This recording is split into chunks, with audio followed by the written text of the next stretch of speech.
அனைவருக்கும் வணக்கம். இந்த வீடியோ கிளிப்ல நாம இன்னைக்கு பார்க்க போறது பிரவேஷிகா பேப்பர் 1 லெசன் 3 பிரேம்சந்த். இதுல இன்னைக்கு சாராம்ஷ் பார்க்கலாம். ஏற்கனவே நம்ம பார்த்தது டிபனி பார்த்தோம், இப்போ சாராம்ஷ் பார்க்கலாம். पाठ का सारांश लिखिए. Summary of the lesson. Premchand नामक निबंध के निबंधकार डॉक्टर नगेंद्र है. பிரேம்சந்த் அப்படிங்கிற இந்த கட்டுரையினுடைய கட்டுரையாளர், கட்டுரை எழுத்தாளர் டாக்டர் நாகேந்திர. आप एक श्रेष्ठ साहित्यकार है. आप தாங்கள் एक श्रेष्ठ साहित्यकार है, ஒரு சிறந்த இலக்கியவாதி. आप सर्वोत्तम आलोचक है.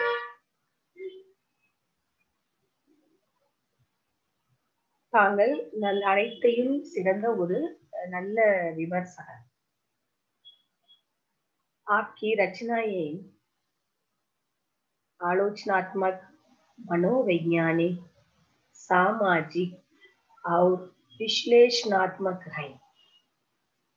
आपकी रचनाएं தங்களுடைய படைப்புகள் ஆலோசனாத்மக் நல்ல விமர்சனங்களாக, மனோவைஜானிக் நல்ல உளவியல் பற்றிய அறிவு உள்ளதாக, சாமாஜிக் அதாவது சமுதாயம் சம்பந்தமான, அவர் விஸ்லேஷனாத்மக் பகுப்பாய்வு செய்வதாக உள்ளது. தங்களுடைய படைப்புகளுக்கு இவ்வளவு திறமைகள், அதாவது தங்களுடைய படைப்புகளுக்கு இவ்வளவு மதிப்புகள் உள்ளன. प्रस्तुत पाठ में प्रेमचंद की आलोचना खूब हुई है. प्रस्तुत पाठ में இந்த கொடுக்கப்பட்டுள்ள இந்த பாடத்தில் பிரேம்சந்தினுடைய ஆலோசனா, அந்த விமர்சனமானது, அவரை பற்றிய கூறியுள்ள கருத்துக்களானது கூபு हुई மிக சிறப்பாக கொடுக்கப்பட்டுள்ளது. इस पाठ के निबंधकार की भाषा और शैली गरिमापूर्ण है. इस पाठ के இந்த பாடத்தின் நிபந்தகார்கி இந்த கட்டுரையாளரினுடைய பாஷா और शैली அதாவது பாஷை, மொழி மற்றும் அதனுடைய நடையானது கரிமாபூர்ணை மிகச் சிறப்பாக உள்ளது, மகிமை பொருந்தியதாக உள்ளது. प्रेमचंद हिंदी साहित्य के उपन्यास सम्राट कहे जाते हैं. பிரேம்சந்த் அவர்கள் ஹிந்தி சாகித்யத்தினுடைய உபன்யாஸ் சம்ராட், அதாவது நாவல் சக்கரவர்த்தி என்று அழைக்கப்படுகிறார். வே ஆதர்ஷ் லேக்கர்கள், அவர் ஒரு முன்மாதிரியான எழுத்தாளர். உன்கே உபன்யாஸ் ஏக் தர்ஜன் கே ஊப்பர், அவருடைய இந்த நாவல் படைப்புகள் ஒரு டஜனுக்கும் மேலவே அதிகமாகவே இருக்கின்றன. உன்கி கஹானியா அன்கணித், அவருடைய கதைகளானது, அவரால் படைக்கப்பட்ட கதைகளானது எண்ணிக்கையில் அடங்காமல் இருக்கின்றன. ஏக் ஸ்ரேஷ்ட நிபந்தகார் भी है, அவர் ஒரு சிறந்த கட்டுரையாளரும் கூட. பிரேம்சந்த் அவர்கள் उन्होंने अपनी कृतियों में दैनिक जीवन में आने वाले पात्रों के प्रति खूब लिखा है. उन्होंने அவர் அதாவது பிரேம்சந்த் அவர்கள் அப்படி கிருத்தியோம் தன்னுடைய படைப்புகளில் தைனிக் ஜீவன் அன்றாட வாழ்க்கையில் ஆனேவாலே பாத்திரோங்கே பிரதி வருகின்ற, அதாவது அன்றாட வாழ்க்கையில் காண்கின்ற அந்த பாத்திரங்களை, கேரக்டர்களை கூபுலிக்காக மிக நன்றாக எழுதியிருக்கிறார். டெய்லி லைஃப்ல ஒவ்வொருத்தரும் எந்த மாதிரியான பிரச்சனைகளை எல்லாம் சந்திக்கிறாங்க, ஒவ்வொருத்தரும் எப்படி அதை அணுகுகிறாங்க, அவங்களோட பிரச்சனைகள் என்னென்ன, அவங்கள பத்தின விவரங்கள் இதெல்லாம் ரொம்ப அழகா தன்னுடைய படைப்புகள் சொல்லியிருப்பாரு. समाज में पीड़ित, शोषित, दलित और पिछड़े जन समुदाय की सामाजिक समस्याओं तथा उनके आर्थिक संकटों से उत्पन्न होने वाली विपरीत परिस्थितियों का उल्लेख किया है.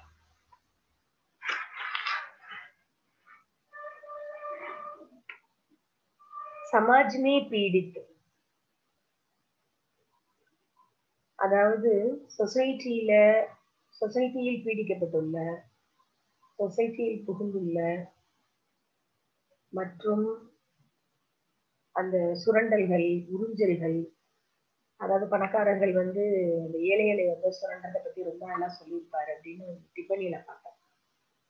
அந்த மாதிரியான விஷயங்கள், தலித் ஒரு பிச்சிடே ஜன் சமுதாய, அந்த தலித் மக்கள், பிற்பட்ட மக்களினுடைய சமுதாயத்தின் பிரச்சனைகளை, சமூக பிரச்சனைகளை, அதோடு அவர்களுடைய பொருளாதார சங்கடங்களை, அதை உட்பண்ண கோணைவாளி அதனால் ஏற்படும் அந்த விபரீதமான பரிமாற்றங்களை, பிரச்சனைகளை உல்லேக்கியாக குறிப்பிட்டிருப்பார். இந்த மாதிரியான பிரச்சனைகள் எல்லாத்தையுமே பிரேம்சந்த் அவர்கள் தன்னுடைய எழுத்துக்களில் நமக்கு காண்பித்திருப்பார்.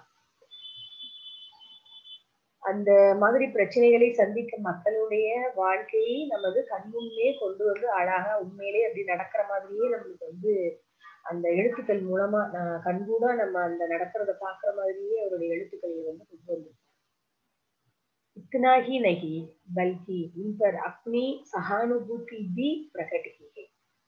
इतना ही नहीं, இது மட்டும் கிடையாது, பல்கி அதாவது बल्कि उन पर अपनी सहानुभूति भी प्रकट की है.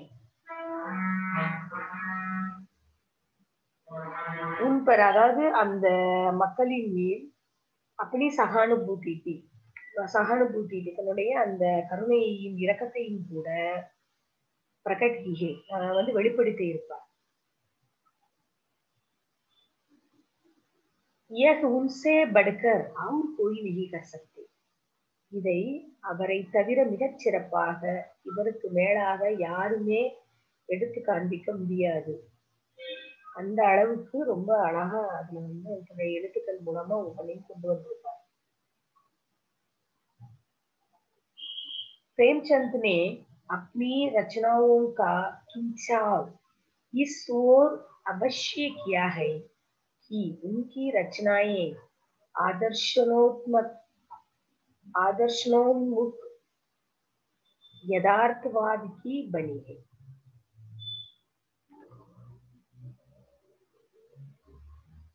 प्रेमचंद ने अपनी रचनाओं का खिंचाव, பிரேம்சந்த் அவர்கள் தன்னுடைய படைப்புகளில் கோபத்தை, இது இந்த மாதிரியான விஷயங்களில்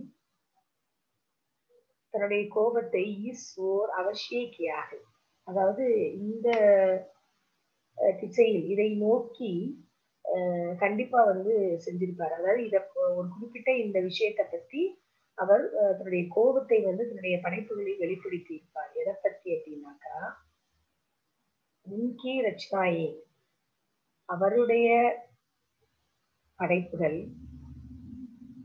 ஆதர்ஷோன்முக யதார்த்தகி பணிகை, யதார்த்தவாத பணிகை, ஒரு சிறந்த ஒரு நோக்கத்தில், ஒரு சிறந்த நோக்கு நிலையில் யதார்த்தவாதமாக உருவாக்கப்பட்டிருக்கும். அதாவது அவர் நம்ம ஏற்கனவே இங்க பார்த்தோம், அன்றாட வாழ்வில் மக்கள் சந்திக்கும் பிரச்சனைகள், அவர்களை பற்றின வந்து அவர் சொல்லியிருப்பார் அப்படின்னு. அப்ப அவர்களுடைய அந்த பிரச்சனையினுடைய தாக்கத்தில் தன்னுடைய அந்த கோபத்தை, அதோடு அவர்களின் மேல் தன்னுடைய அந்த கருணையை வந்து காமிச்சிருப்பார். அது ரொம்ப யதார்த்தமாக இங்க நடக்கும் நிகழ்வுகளில் யதார்த்தமாக அதை கொண்டு போயிருப்பாரு. वे वास्तव में एक आदर्शवादी लेखक है. அவரு சாதாரணமாவே உண்மையிலேயே அவர் ஒரு சிறந்த, அதாவது முன்மாதிரியான ஒரு ரைட்டர், மற்றவர்கள் பின்பற்றக்கூடிய நிலையில் உள்ள ஒரு அருமையான ரைட்டர். इसलिए उनकी ரச்சனாயே, இதனால அவளுடைய படைப்புகள் ஆதர்ஷவாதிக்கே தத்துவம் கர் பணிகை, முன்மாதிரியான தத்துவங்களில் கிடைக்கப்பட்டிருக்கும், உருவாக்கப்பட்டிருக்கும். மற்றவர்கள் வந்து பின்பற்றக்கூடிய அளவிற்கு அவருடைய அதாவது பிரேம்சந்த் அவர்களினுடைய படைப்புகள் உருவாக்கப்பட்டிருக்கும். அப்ப அதற்காக அவர் எந்த அளவுக்கு யோசிச்சிருப்பார், ஒவ்வொரு பிரச்சனையும் எந்த அளவுக்கு உன்னிச்சு பார்த்திருப்பார், கவனித்திருப்பார், அதை மக்களுக்கு கொண்டு வந்து சேர்க்கணும் அப்படிங்கிறதுல தன்னுடைய எழுத்துக்களில் எந்த அளவுக்கு முயன்று இருப்பார் இல்லையா? उन्होंने गांधी जी की तरह पाप का घृणा किया है, न तो पापी का. उन्होंने அவர் அதாவது பிரேம்சந்த் அவர்கள் காந்திஜி கி தரகு காந்திஜியை போன்று ஆப்கா கிருணா கியா है, பாவத்தை வந்து எதிர்த்திருப்பார். ந தோ பாபிகா, பாவத்தை அல்ல, சாரி மன்னிக்கணும், பாவத்தை எதிர்த்திருப்பார், அந்த பாவிகளை அல்ல. प्रेमचंद की लेखन कला असीमित है. பிரேம்சந்த் அவர்களுடைய அந்த எழுத்து கலையானது அதற்கு எல்லையே இல்லை. उन्होंने सामाजिक शोषण का खंडन किया है. उन्होंने அவர் அதாவது பிரேம்சந்த் அவர்கள் சமுதாயத்தின் அந்த உறிஞ்சலை கண்டித்திருப்பார், அதை கண்டனம் செய்திருப்பார்.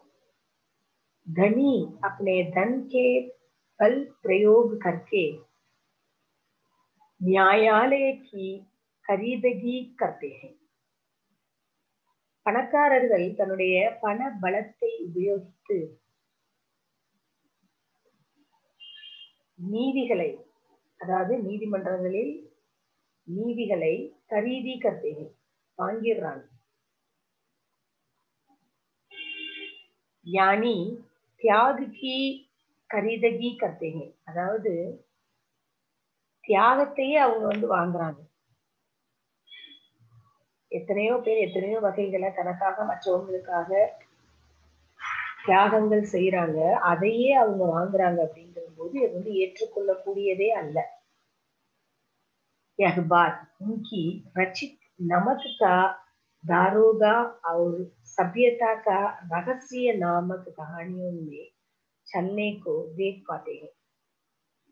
இதை எப்படி நம்ம எது மூலமா இவருடைய படைப்புகள்ல நம்ம பார்க்கலாம் அப்படின்னா, उनकी रचित नमक का दारोगा और सभ्यता का रहस्य नामक कहानियों में चलने को देख पाते हैं. இந்த ரெண்டு கதைகள்ல, அதாவது நமக் கா தாரோகா, சபியதா கா ரகசிய அப்படிங்கிற இந்த ரெண்டு ஸ்டோரிஸ்ல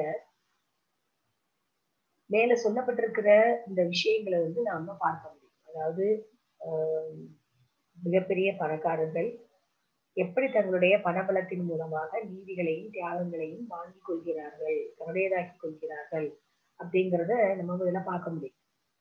इन प्रमाणों से उनकी लेखनी की शक्ति का पता चलता है.